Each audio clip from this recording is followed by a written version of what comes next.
You are listening to The Truth with Sherwin Hughes on 1017 The Truth, The Truth app, and 1017thetruth.com.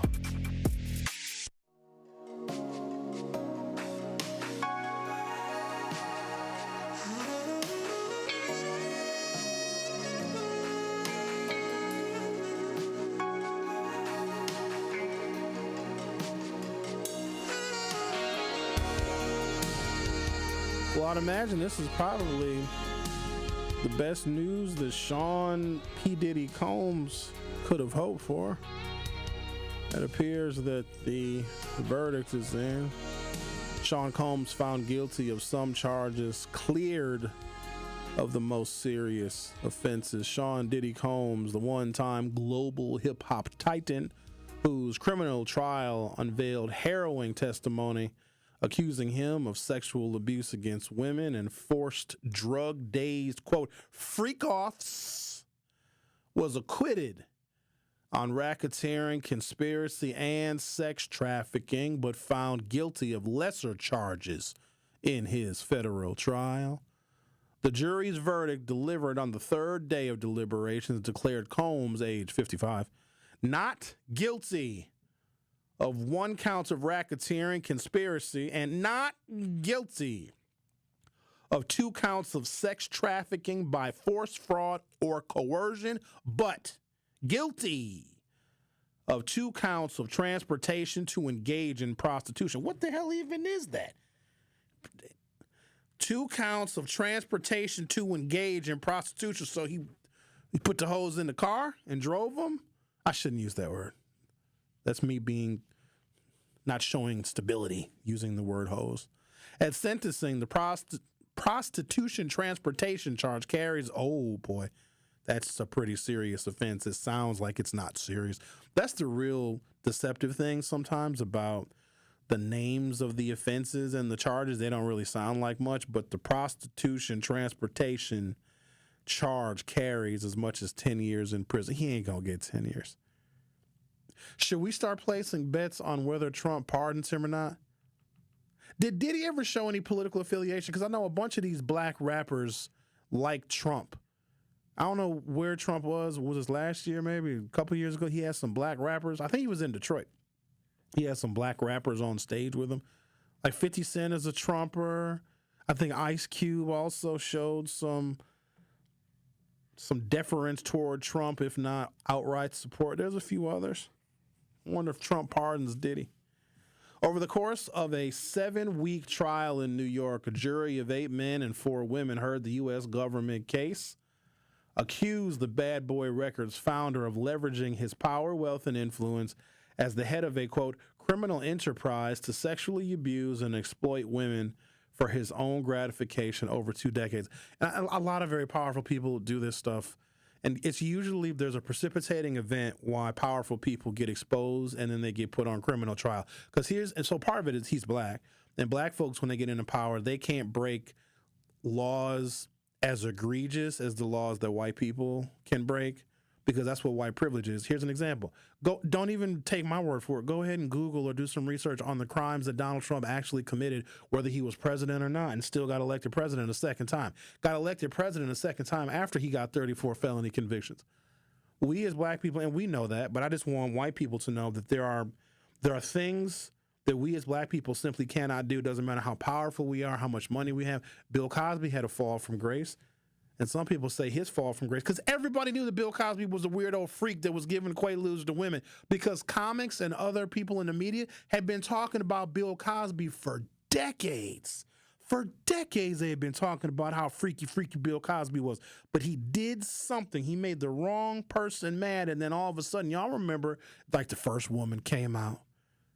Then the next woman came out. Then 3 more women came out. 5 more women came out.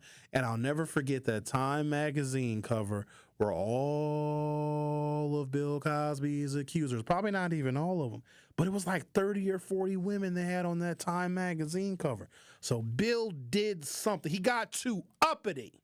They say he tried to buy NBC. And we can't let him do that. So Diddy made somebody mad. Or maybe this is just him facing a jury and facing these federal charges because of his involvement with killing Tupac. He did. I think he had something. I think Diddy has something to do with killing Tupac and Biggie. But the world may never know. Over the course of a 7-week trial in New York, the jury of 8 men and 4 women heard the U.S. government accused the Bad Boy Records founder of leveraging his power, his wealth, and his influence as the head of a criminal enterprise to sexually abuse and exploit women for his own gratification over 2 decades.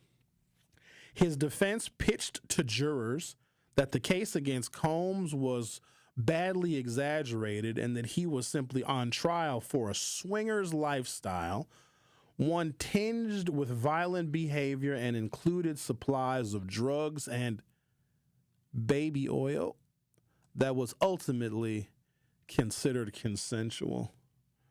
The dueling depictions cast a far different image of the Harlem-born hitmaker who once ruled the hip-hop and R&B charts, was a fixture in celebrity circles, and propelled his exuberant personality, lavish lifestyle, and business pursuits, including in reality television and fashion, as an entrepreneur and a brand ambassador. The trial heard from almost 36 government witnesses, from former personal assistants to stylists to label artists, some willingly testifying against Combs, while others were granted immunity in exchange for their testimony. I was intentional in not covering the Diddy trial, mostly because I just didn't care.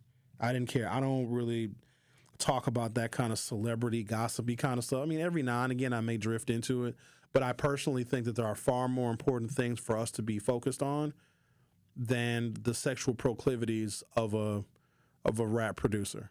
I know people like sensationalism and they like gossip because when you can focus on somebody else's trouble, it gives you a reprieve from your own, but it doesn't make your own problems and troubles go away. And I've seen this country go to this slow descent over time, at least since I've been broadcasting, where I've been overexposed to news and media and headlines. We're sinking fast. And I don't think that I get, for whatever little role I can play in helping make this a better world, a more honest world, a more just world, a more world that is a comfortable place for children to grow up.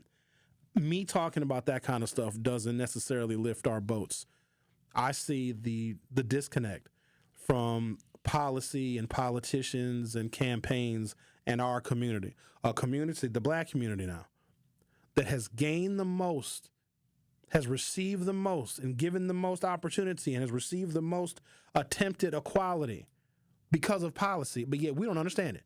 And as time goes on, it seems like we understand it less. We were created as a people, a free people in this country because of amendments to the U.S. Constitution, but most of us have never read it. That don't sit right with me.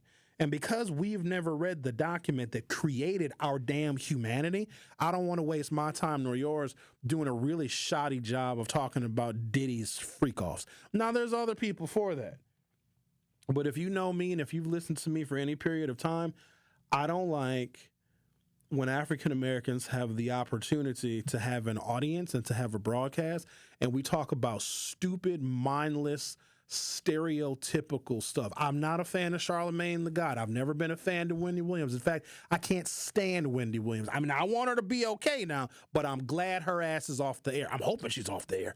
I know she had a couple of health scares, but she diminishes us, tarnishes our image, and dumbs down my people.